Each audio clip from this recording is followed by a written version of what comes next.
The Galactic Council's transmission crackled through the emergency receivers of every major Earth installation simultaneously. Ambassador Kefrix of the Hegemony appeared on screens from Moscow to Beijing, from Washington to Sao Paulo, his crystalline features flickering with what humans had learned to recognize as smug superiority. Primitive inhabitants of Sol 3, the ambassador began, his translator rendering his clicks and hisses into flat, mechanical English. The hegemony has determined that your world possesses resources vital to our continued expansion. You will evacuate your major population centers within one solar rotation. Compliance will result in swift relocation to designated agricultural colonies. Resistance will result in unfortunate consequences in the depths of Cheyenne Mountain. General Vasquez Cortina slammed her fist on the reinforced table. Round her, the Joint Chief sat in stunned silence. On the wall-mounted displays, real-time feeds showed massive alien vessels materializing in orbit, sleek biomechanical constructs that dwarfed Earth's largest space stations. How many? She asked her aide, Captain Reeves Nathanson. Initial count shows 47 capital ships, General, each one approximately 8 kilometers in length. Our satellites are detecting energy signatures unlike anything in our databases. Director Yuki Amahara of the Global Defense Initiative leaned forward. Our most optimistic projections gave us another decade before first contact. The Kepler ray detected their approach only 6 hours ago. 6 hours, General Cortina repeated, her voice hollow.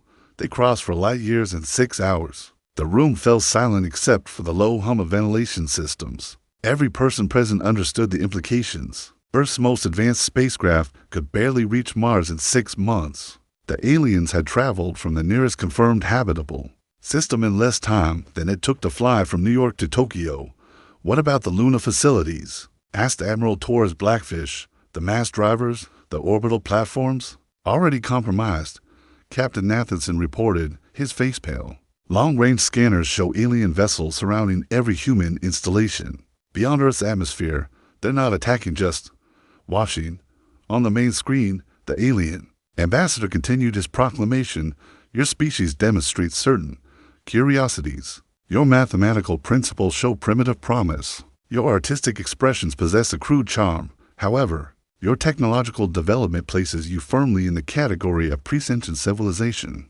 The hegemony extends this courtesy precisely once to each discovered species. General Cortina stood, her weathered face hard as granite. At 62, she had served in conflicts from the Amazon basin to the Arctic shelf. She had watched cities burn and seen soldiers die for causes both noble and futile. But she had never faced the extinction of her entire species. Ma'am, Captain Nathanson said quietly, incoming transmissions from Beijing, Brussels, and Delhi. They're all asking the same question, which is, do we fight or do we run? The general stared at the tactical display showing Earth surrounded by alien vessels. Each ship pulsed with energy readings that exceeded Earth's total power output. The mathematics were brutal, unforgiving. 47 vessels versus 6 billion humans and a planetary defense network designed for human-scale conflicts. Director Amahara, she said, turning to the intelligence chief. What do we know about their technology? Spectrographic analysis suggests exotic matter manipulation, possibly controlled gravity wells. Their hulls show no conventional propulsion systems. They appear to manipulate space-time itself. Energy signatures indicate weapons capable of cracking continental plates, and their numbers unknown. These 47 ships could represent a scouting force, an invasion fleet, or their entire military. We have no reference point. General Cortina walked to the viewing port that looked out over the Colorado mountains. Somewhere above those peaks, alien vessels waited for humanity's answer. In 12 hours, the ultimatum would expire. General, Admiral Blackfish asked, your orders? She turned back to face the assembled military leadership of Earth. Her decision would echo through history, assuming there would be anyone left to remember it. We've been called primitive, she said quietly. Let's show them what primitive can do. The first shot fired in humanity's war for survival came not from Earth's orbital defense platforms, but from the mining station Hadrian's Wall, positioned in the asteroid belt between Mars and Jupiter. Station Commander Dex Holloway had been hauling ice and rare metals for 15 years. His crew of 37 miners, engineers, and security personnel had volunteered to remain at their posts. When the evacuation order came through, They were too far from Earth to make the journey in time, and someone needed to send real-time intelligence about alien movements in the outer system. Contact bearing 27 Mark IV, reported sensor technician Naya Okafor, her voice tight with tension. It's massive, Commander. On the main display, a hegemony vessel materialized from what had appeared to be empty space, unlike the smooth biomechanical ship surrounding Earth. This one bristled with angular extensions and pulsing conduits. It was clearly a different class of harvester, designed for stripping asteroid belts and minor planets. Range, Commander Holloway asked. 40,000 kilometers and closing, sir. They're not responding to any communication attempts. The alien vessel moved with predatory grace, its hull shifting color from deep purple to angry crimson as it approached. Tendrils of energy began extending from its forward sections, reaching toward the largest nearby asteroids. Where the energy touched rock, matter simply vanished. They're harvesting the belt, Okafor reported.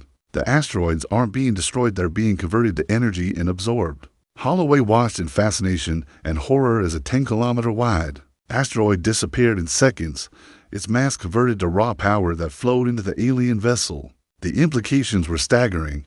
If this technology could be scaled up, Commander, called Chief Engineer Paolo Venezia from the reactor section. If they can convert matter to energy that efficiently, they could drain entire planets.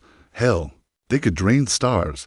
The alien harvester's attention turned toward Hadrian's Wall. Energy tendrils began extending in their direction. All hands, battle stations. Holloway commanded. This is not a drill. Charging all weapons systems. The mining station's armament was designed for breaking apart rogue asteroids and defending against pirates, not alien invasion fleets. 6 plasma cannons, a dozen missile tubes, and a single experimental railgun comprised their entire arsenal. Against humanity's neighbors, it would have been formidable. Against this alien leviathan, it was pathetic. Weapons charged and ready, Commander, reported Security Chief Luna Vostok, targeting the primary hull section.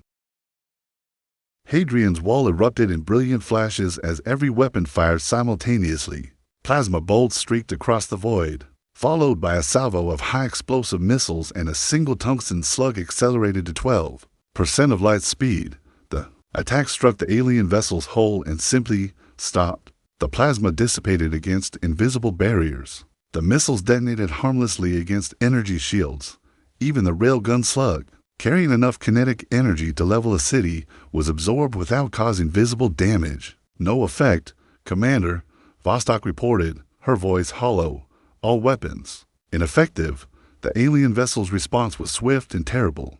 A beam of coherent energy lanced out, striking Hadrian's Wall's primary habitat section. The reinforced titanium hull, designed to withstand asteroid impacts and solar storms, melted like butter. Atmosphere vented into space in glittering crystals of ice. Hull breach in sections for through 7. Engineer Venezia shouted over the wailing alarms. We've lost life support to 40% of the station. Evacuation pods, Holloway demanded. Launching now, but Okafor's voice broke. Sir, the alien is targeting the pods. On the tactical display, bright points of light representing escape. Pods flickered and died one by one. 23 souls, miners, engineers, people with families back on Earth, snuffed out as casually as someone might swat flies. Commander Holloway felt something cold and hard settle in his chest. These aliens weren't just invading, they were exterminating.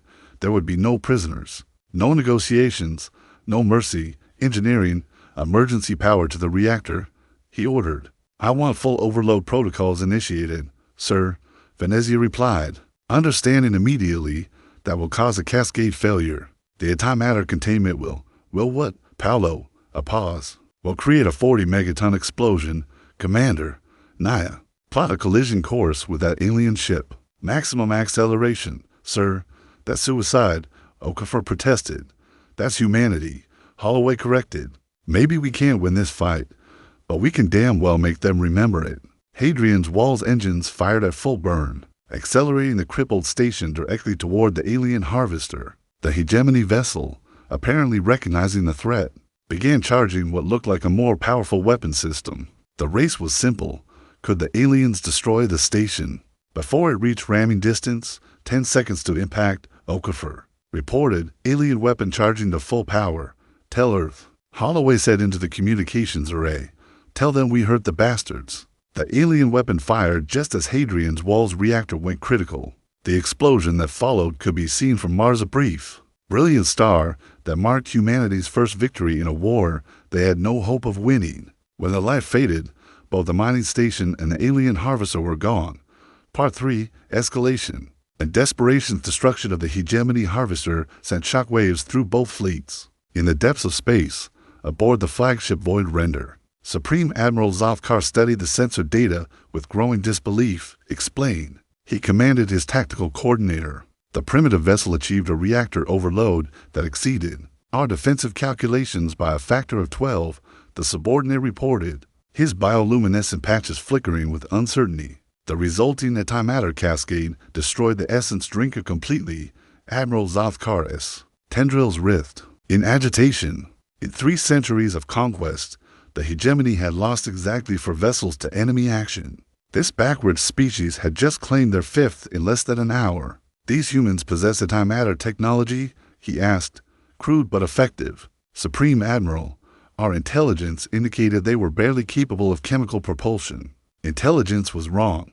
Zafkar turned to face the holographic display showing Earth. Initiate Protocol 7.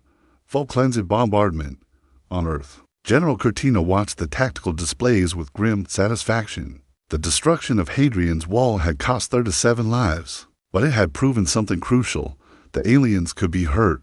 Incoming transmission from the hegemony flagship, Captain Nathanson reported. The alien ambassador reappeared on screen, but his previous smugness had been replaced by cold fury. Inhabitants of Sol 3, your unprovoked attack on hegemony vessels constitutes an act of terrorism. The grace period has been revoked. Planetary sterilization will commence immediately. The transmission cut to black. EMP bursts detected across the orbital platforms, Director Amahara announced. They're taking out our satellites and weapon systems. Kinetic bombardment incoming. Admiral Blackfish shouted.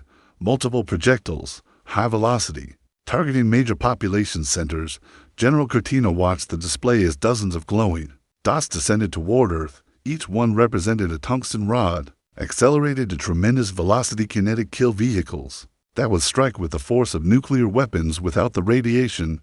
Point defense systems. Engage, she ordered. Earth's orbital platforms opened fire, their laser rays and missile batteries desperately trying to intercept the incoming projectiles. Some hits were scored. Brilliant flashes marked successful interceptions high in the atmosphere, but there were too many targets and few defenders. The first impact struck the outskirts of Mumbai. The tungsten rod, traveling at 30 kilometers per second, punched through the atmosphere and struck the ground with the force of a 50-megaton bomb. The shockwave flattened buildings for 50 kilometers in every direction. 1 million people died in the first 3 seconds. More impacts followed in rapid succession. Lagos, Melbourne, Buenos Aires, Denver, each strike precisely calculated to maximize casualties while leaving infrastructure relatively intact. The aliens weren't trying to destroy Earth. They were clearing it of its inconvenient inhabitants. Casualty reports coming in, Captain Nathanson said, his voice shaking. Initial estimates, 70 million dead or missing. The numbers are still climbing. General Cortina closed her eyes for a moment, feeling the weight of those deaths settle on her shoulders. 70 million people, more than had died in all of humanity's wars combined, killed in less than an hour. Ma'am, Director Amahara said quietly, we have a problem.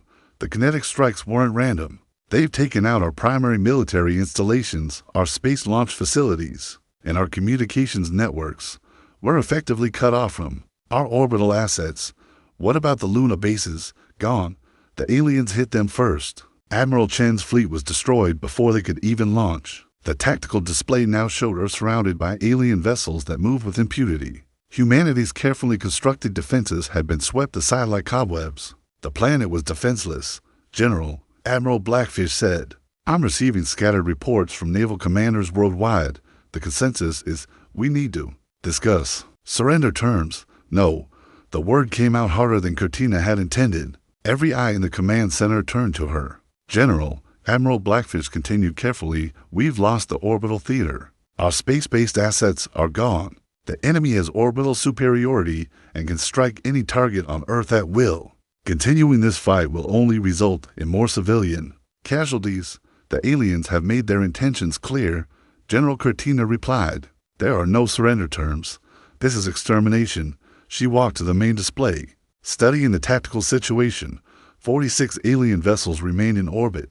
Their weapons trained on Earth's major cities. Billions of lives hung in the balance, all dependent on decisions made in this underground bunker. Mom, Captain Nathanson said hesitantly. General Cortina thought of Commander Holloway and the crew of Hadrian's Wall. They had known they were going to die, but they had struck back anyway. They had shown the galaxy that humanity would not go quietly into extinction. Activate the Damocles protocol, she said quietly. The command center fell silent. Every person present knew what those words meant. General, Director Amahara whispered. Damocles is theoretical. We've never tested it on this scale. We've never faced extinction before, Cortina replied. Captain Nathanson, connect me to all remaining military commanders worldwide. Emergency frequencies, quantum encryption. Yes, ma'am. As the connections established, General Cortina looked once more at the tactical display. 46 alien ships, 6 billion human lives. The mathematics were still impossible, but mathematics hadn't accounted for human stubbornness. This is General Cortina to all commands, she announced. We are implementing the Damocles protocol. Repeat. Damocles is now active. All units are authorized to employ any and all available resources. Rules of engagement are suspended. This is a fight for species survival. She paused, knowing that her next words would echo through history. Make them pay for every mile, every city, every life. Show them what happens when you corner a species that conquered its own world through pure, bloody-minded refusal to quit. Project Damocles had been humanity's deepest secret for 20 years, a theoretical weapon system designed not to defeat an enemy, but to make conquest so costly that any aggressor would abandon the attempt. It was based on a simple principle. If you couldn't win, you could still make the other side wish they had never started the fight. In hidden facilities across Earth, automated systems came online, deep beneath the Sahara Desert, in abandoned mines in Siberia. In underwater installations in the Mariana Trench, humanity's final gambit began to unfold. The first indication that something had changed came when alien sensors detected massive energy spikes across Earth's surface. Supreme Admiral Zofkar studied the readings with growing concern. What are these humans doing? He demanded. Unknown, Supreme Admiral, his tactical coordinator replied. The energy signatures are unlike anything in our databases. They appear to be altering their planet's gravitational field. Before Zofkar could respond, the first gravitational mine detonated. The device, buried 3 kilometers beneath the ruins of Denver, was humanity's attempt to weaponize the fundamental forces of physics. For a brief moment, it created a localized gravity well with the strength of a neutron star. The effect lasted only microseconds, but it was enough to tear a hole in space-time itself. The hegemony vessel Paingiver, positioned directly above the detonation point, was caught in the gravity well's influence. The ship's exotic matter hull, designed to withstand conventional weapons, crumpled like paper as gravitational forces exceeding those at the event horizon of a black hole ripped it apart at the molecular level. Direct hit, Captain Nathanson shouted from Cheyenne Mountain. Enemy vessel destroyed. But the celebration was short-lived. The gravitational detonation had side effects that humanity's scientists had only theorized about. The space-time distortion propagated outward as a visible wave, warping light itself. When it reached Denver's ruins, what remained of the city simply ceased to exist. Not destroyed, not vaporized, erased from reality as the fabric of space-time snapped back into place. Jesus Christ, Director Amahara whispered, the entire metropolitan area is gone. 3 million people who had survived the initial kinetic bombardment were erased from existence in an instant, but one alien ship had died with them. Activate all remaining mines, General Cortina ordered. Her voice steady despite the magnitude of what she was commanding. Target the largest concentrations of enemy vessels. Across Earth, 18 more gravitational mines detonated in sequence. Each one claimed an alien ship, and each one erased everything within a 50-kilometer radius. Mountains disappeared, cities vanished. Entire river systems were deleted from existence as space-time itself was wounded by humanity's desperate gambit. The hegemony fleet, facing weapons that violated their understanding of physics, scattered. But they were too slow. When the gravitational distortions finally stabilized, 19 alien vessels had been destroyed, along with 43 million human beings. Supreme Admiral Zothkar stared at the tactical display in horror. In less than an hour, these primitive humans had reduced his fleet by nearly half. The cost had been unspeakable. They had effectively murdered their own people to kill his soldiers, but the tactical situations had shifted dramatically. Supreme Admiral, his coordinator reported, long-range sensors detect additional human installations throughout their star system. They appear to be armed. Armed with what? Unknown, sir. But given what we have just witnessed, Zothkar understood. If the humans were willing to delete their own cities to kill hegemony forces, what would they do with installations that weren't surrounded by civilian populations? His question was answered when the asteroid belt erupted in violence, hidden among the rocks and ice of the outer system. Humanity had spent decades installing weapons that were too dangerous to test near inhabited worlds. Mass drivers that could accelerate projectiles to significant fractions of light speed, antimatter mines with yields measured in gigatons, and experimental weapons that pushed the boundaries of known physics. The surviving alien harvester fleets found themselves under attack from every direction. Tungsten slugs traveling at tremendous velocity hammered their shields. Antimatter warheads detonated in brilliant flashes that briefly outshone the sun. Most terrifying of all were the quantum torpedoes, weapons that exploited probability mathematics to simply make their targets fail to exist. But the hegemony was not helpless. Their remaining vessels unleashed weapons of their own, coherent energy beams that could crack planets, gravity bombs that created localized event horizons, and viral nanotechnology that consumed matter and converted it to raw energy. The battle raged for 6 hours. When it finally ended, the asteroid belt had been transformed into a debris field of shattered rock and twisted metal. Every human installation in the outer system had been destroyed, along with 8 more alien vessels. But the cost to the hegemony had become unacceptable. Of their original force of 47 ships, only 18 remained. They faced an enemy that seemed willing to pay any price, sacrifice any number of their own people, to inflict casualties on their attackers. Supreme Admiral, his coordinator reported, fleet morale is deteriorating. The crew fears these humans possess weapons beyond our understanding. Zothkar studied the tactical display. Earth still burned from the gravitational mine detonations. Nearly 100 million humans were dead, but 18 of his ships were also gone, and the survivors were facing an enemy that grew more dangerous with each passing hour. What are our orders, Supreme Admiral? The coordinator asked. Zothkar considered his options. The hegemony had never faced resistance like this. Most species surrendered after the first demonstration of superior firepower. Those that didn't were quickly overwhelmed by conventional assault. But these humans were different. They were willing to wound the universe itself to hurt their enemies. Prepare for final assault, he commanded. All remaining vessels will focus on complete planetary sterilization. Nothing must survive. But even as he gave the order, Zothkar wondered if 18 ships would be enough to finish what 4. The final assault began at dawn over what had once been the Pacific Ocean. The 18 surviving hegemony vessels descended from high orbit, their biomechanical hulls glowing with barely contained energy. They had abandoned all pretense of preserving Earth's infrastructure.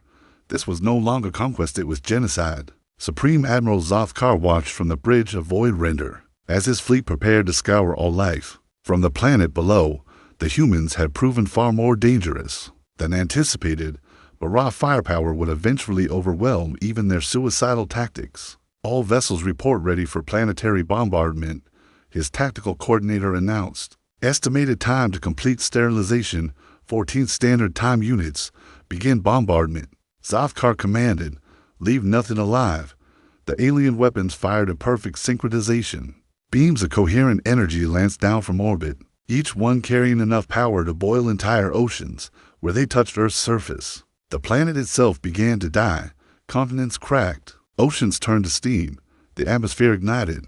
But humanity's final gambit was already in motion, hidden beneath the Himalayas, in a facility that had taken 30 years to construct. The last operational command center on Earth coordinated a response that would have been unthinkable just days before. General Cortina, her face gone from exhaustion and grief, stood before a control panel that connected to weapons scattered across the solar system. Ma'am, Captain Nathanson reported, confirming final authorization codes from Moscow. Beijing, and London, all remaining heads of state, have signed off on Operation Prometheus, and the Jupiter stations, online and ready. The fusion reactors are at maximum output. General Cortina looked at the display showing Earth from orbit. Her world was dying. Entire continents were already uninhabitable. Their surfaces turned to molten glass by alien weapons. 1 billion people were already dead, with billions more following them into oblivion with each passing minute.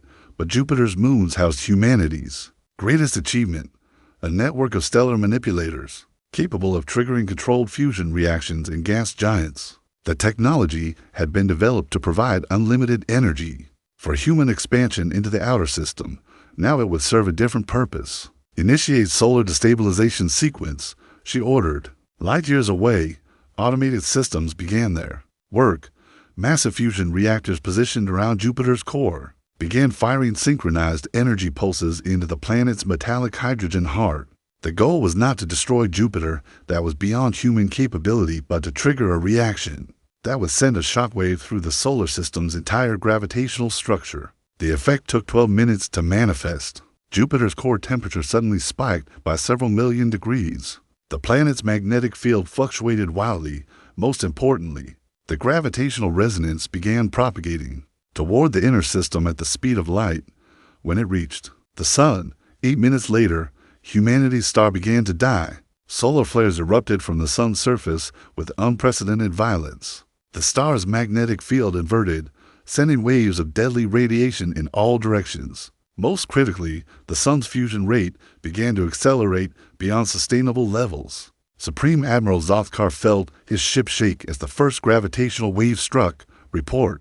He demanded. Supreme Admiral, the local star is undergoing catastrophic destabilization. The humans they have weaponized their own sun. The tactical display showed a nightmare scenario. The sun was beginning to expand, its outer layers ejected in massive coronal mass ejections. Within hours, the star would enter a supernova-like state, sterilizing every world in the system. How is this possible? Zothkar demanded. Their technology level was irrelevant. His coordinator replied, terror evident in his bioluminescent patterns. They have triggered a stellar cascade failure in approximately for standard time units. This entire system will be uninhabitable, but the humans weren't finished. As the hegemony fleet struggled to comprehend the magnitude of their enemies. Final gambit, the last weapons platforms around Earth came online. These weren't the gravitational mines or antimatter warheads used earlier. These were humanity's attempt to replicate the aliens' own exotic matter technology, reverse-engineered from debris recovered after the first battles. The results were crude, unstable, and utterly devastating. The first exotic matter torpedo struck, void render amidships. The alien vessel shields, designed to deflect conventional energy weapons, offered no protection against a weapon that existed in multiple dimensions simultaneously. The torpedo phased through the ship's hull and detonated inside the vessel's command center. Supreme Admiral Zothkar had just enough time to realize that these primitive humans had successfully copied hegemony technology before the explosion tore him apart at the quantum level. The battle became a slaughter. Exotic matter weapons, launched from hidden installations across Earth's surface, tore through the alien fleet like paper. The hegemony vessels, their command structure shattered, and their formation broken, tried desperately to retreat to high orbit, but retreat was impossible. The sun's destabilization had created a gravitational shockwave that made faster-than-light travel impossible within the system. The alien ships were trapped in a star system that was about to die, facing an enemy that had chosen mutual annihilation. Over surrender dot in the command bunker beneath the Himalayas. General Cortina watched the tactical display as alien vessel after alien vessel was destroyed. Each victory was marked by another section of Earth's surface being turned to molten slag. By dying alien ships, casualty estimates, she asked quietly. 4.7 billion and climbing. Captain Nathanson replied, his voice hollow. Ma'am, at current rates, the planet will be uninhabitable within 6 hours. 3 vessels remaining. They're attempting to reach minimum safe distance from the stellar event, but their drives are failing. The gravitational distortions are tearing their ships apart. General Cortina nodded grimly. Humanity would die, but they would take their killers with them. It was the only victory possible now. On the main display, the sun continued its violent transformation. Solar flares reached halfway to Mercury. The star's outer layers were being ejected at tremendous velocity, creating a shockwave that would sterilize every world within 20 light years. "Ma'am," Director Amahara said quietly, "there's something you should see." A new window opened on the tactical display, showing deep space beyond the solar system. Dozens of ships were approaching human vessels that had been mining the Kuiper Belt, exploring nearby star systems, or stationed at the edge of known space. They were too far away to affect the current battle, but they were coming home. "How many?" General Cortina asked.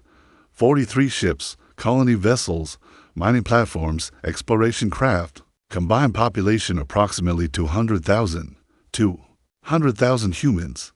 It wasn't many, compared to the billions dying on Earth, but it was enough to ensure that humanity would survive. Even if their homeworld deed New Horizons mining platform had been humanity's farthest outpost, operating in the Kuiper Belt nearly 40 astronomical units from Earth. Captain Raven Nightwalker had been hauling ice and rare minerals when the emergency signals reached her ship. By the time the gravitational waves from Jupiter's destabilization arrived, her small fleet of 43 vessels was already accelerating toward Earth. At maximum burn, they were too late to save their world, but they weren't too late for revenge. "Captain," reported Navigator Ellis Thornwood, "we're receiving final transmissions from Earth Command. General Cortina is dead. The Himalayan bunker took a direct hit 20 minutes ago." Captain Nightwalker studied the tactical display showing the dying solar system. The sun had begun its final convulsions, ejecting matter at velocities that defied comprehension. Earth was a cinder, its surface molten and its atmosphere stripped away. The 3 surviving hegemony vessels were trapped in rapidly decaying orbits, their exotic matter drives failing under the stress of the stellar event. But the aliens were still alive, and that was unacceptable. "All ships, this is Nightwalker," she broadcasts on the fleet frequency. "We're the last free humans in this system. Our world is gone. Our people are dead. But we have one final duty. Those alien bastards killed our species. We're going to return the favor." The response was immediate and unanimous. 43 ships representing the last of humanity's spacefaring capability began their final approach toward the inner system. Mining vessels armed with industrial equipment, research ships carrying experimental weapons, colony transports loaded with everything needed to start civilization on distant worlds. And at the heart of the fleet, the New Horizons itself, a converted asteroid fitted with the most powerful fusion drive humans had ever built, originally designed to move mountains of ice across interstellar distances. It now served as humanity's final weapon. "Ma'am," Thornwood reported, "the alien vessels are attempting to break orbit. Their drive signatures suggest they're trying to reach minimum safe distance for faster-than-light travel. Can they make it? Unknown. The stellar radiation is interfering with their exotic matter systems. But if they do manage to escape," Captain Nightwalker understood, "if even one hegemony vessel survived to report back to their empire, humanity's sacrifice would be meaningless. The aliens would return with overwhelming force to finish what they had started. Target the largest vessel," she ordered. "All ships, maximum acceleration. We're going to ram." The tactical display showed an impossible situation.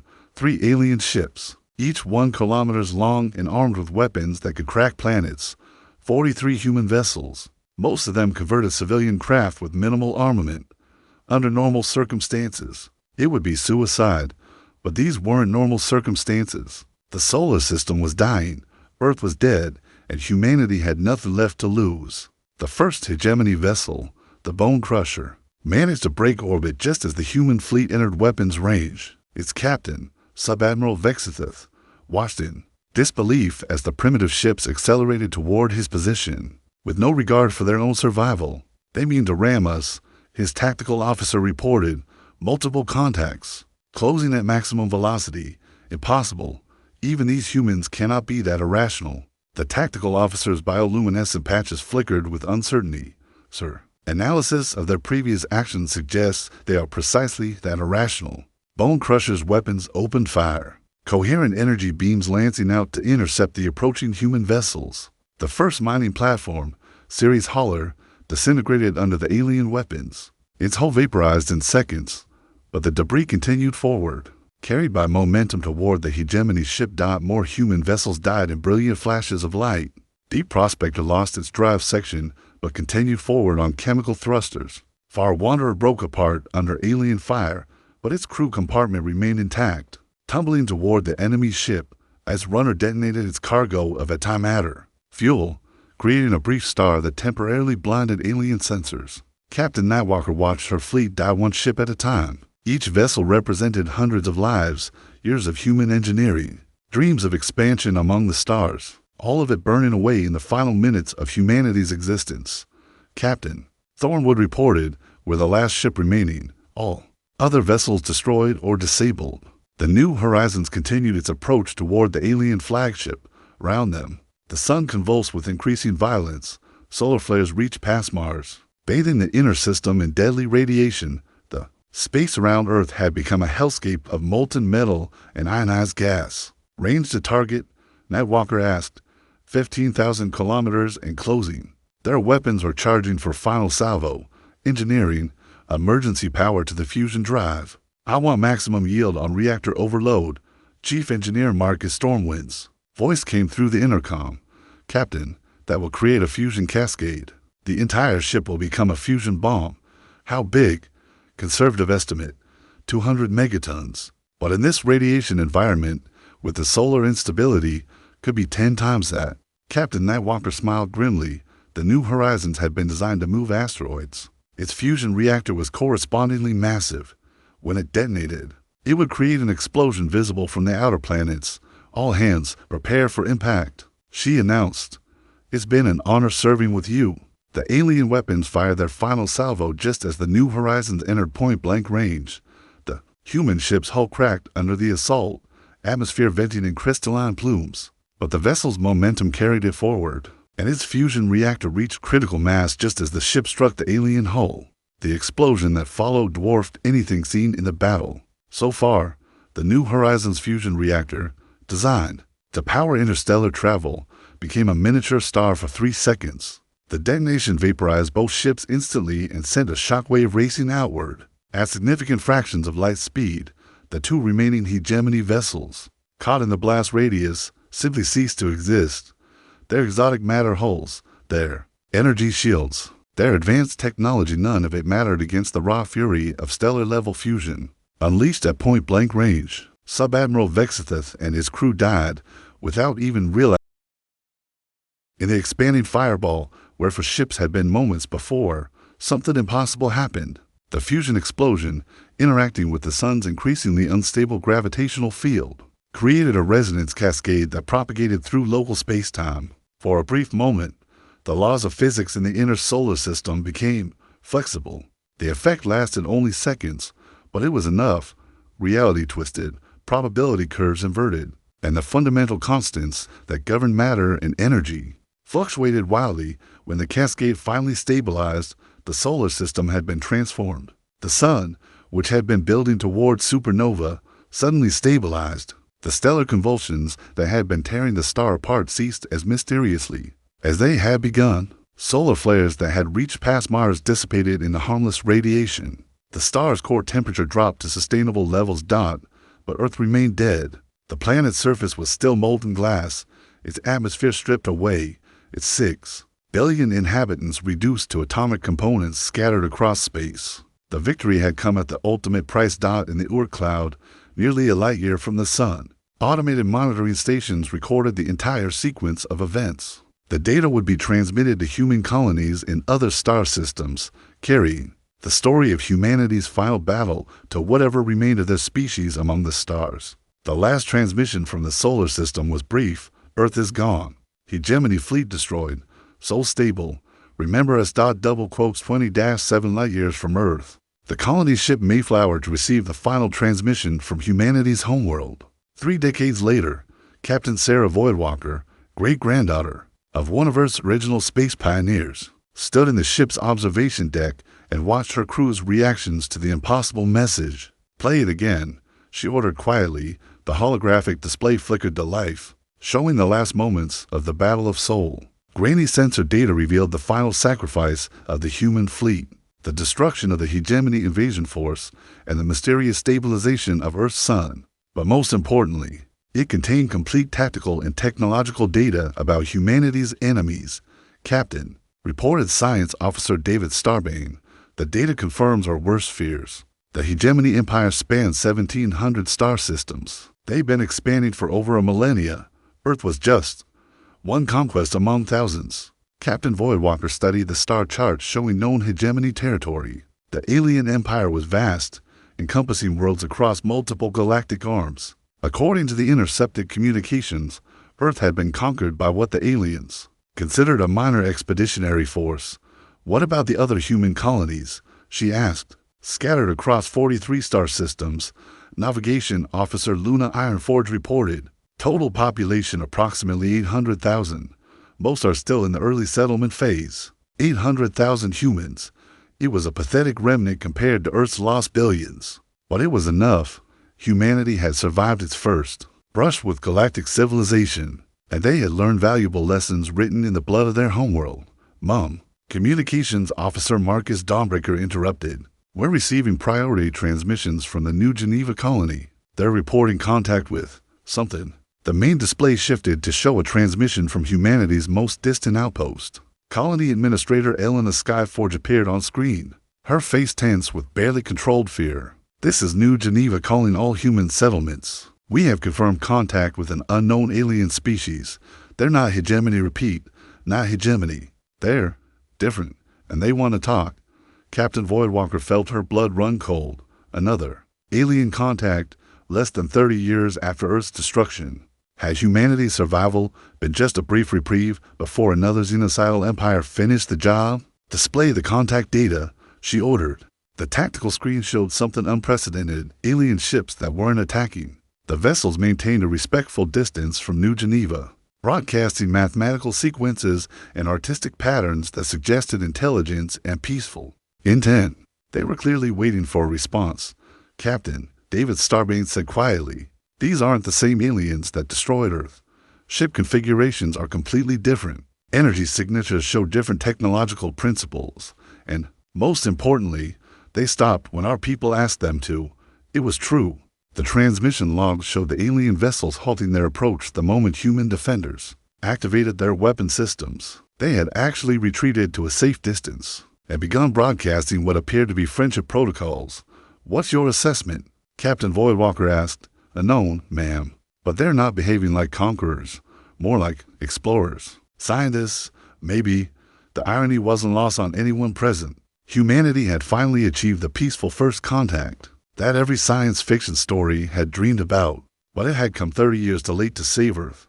Orders, Captain, Marcus Dawnbreaker asked. Captain Voidwalker considered her options. Humanity was scattered, weak, barely surviving on hostile worlds light years from their destroyed homeworld. They had no military to speak of, no industrial base, no unified government. By any rational measure, they were helpless. But they were also no longer naive. Signal all human colonies, she ordered. Emergency protocols are now in effect. All settlements are to implement the Earth protocols immediately. The Earth protocols were humanity's tribute to their dead homeworld. A comprehensive plan for species survival based on the lessons learned during the hegemony invasion.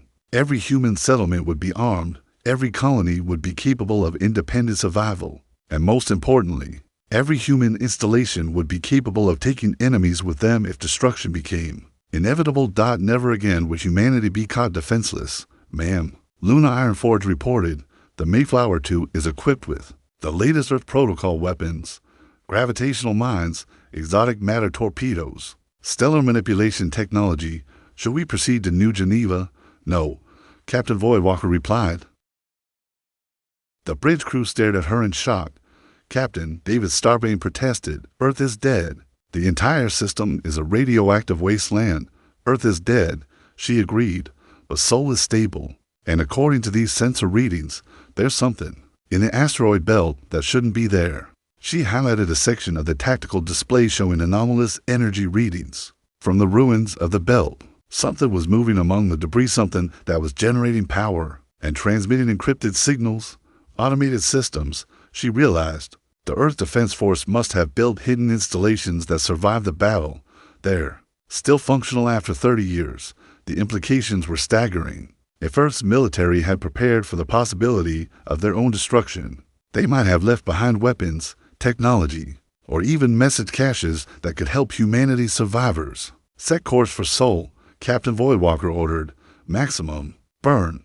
And begin manufacturing additional Earth Protocol weapons. If we're going home, we're going armed.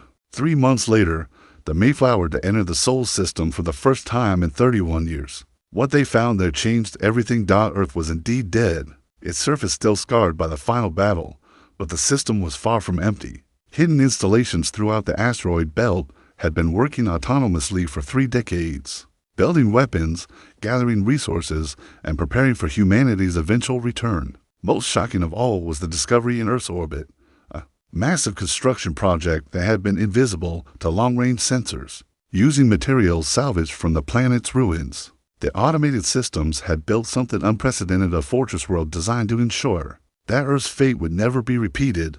The message beacon left by General Cortina was simple and direct. For those who come after, remember that we chose to hurt the universe itself. Rather than accept slavery, make them remember the price of touching what belongs to humanity. Captain Voidwalker stood in the reconstructed command center, looking out at Earth's healing sun. Around the system, human colonies were arriving daily, drawn by signals that had taken decades to cross interstellar space. Humanity was coming home, but they weren't the same species that had left. They were harder now, scarred by loss, but tempered by survival. They had learned the galaxy's fundamental truth, that peace was not the natural state of intelligent species, and that survival required the will to make any sacrifice necessary. Captain Marcus Dawnbreaker reported, "We're receiving that transmission from New Geneva again. The peaceful aliens are still waiting for our response. Signal all colonies." Captain Voidwalker ordered, "Tell them humanity accepts their offer to talk, but the meeting will be held here in Sol under our terms." She looked out at the memorial satellites orbiting Earth's poisoned surface, each one marking the location where a city had once stood. 6 billion names scrolled endlessly. Across their displays a monument to the price of humanity's education in galactic politics. "And remind them," she added quietly, "that we are the species that set our own star on fire rather than surrender. Peaceful contact is welcome, but if they've come here to conquer, they'll learn what Earth learned, that some things are more dangerous. When you corner them, the aliens would come. Eventually, they would see the scarred system, the fortress worlds, the weapons that could wound reality itself. They would hear the story of Earth's final battle and humanity's refusal to accept extinction. And they would understand that the galaxy had changed. A new player had entered the cosmic arena, one that had paid the ultimate price for their education, and would never again be caught unprepared. Humanity had answered the call of war with stars set on fire. Now they would answer the call of peace with the same implacable determination. That had saved their species. The universe would remember Earth, and more importantly, it would remember the lesson written in fusion fire and stellar flame. That some species, when pushed to the brink, don't just fight back,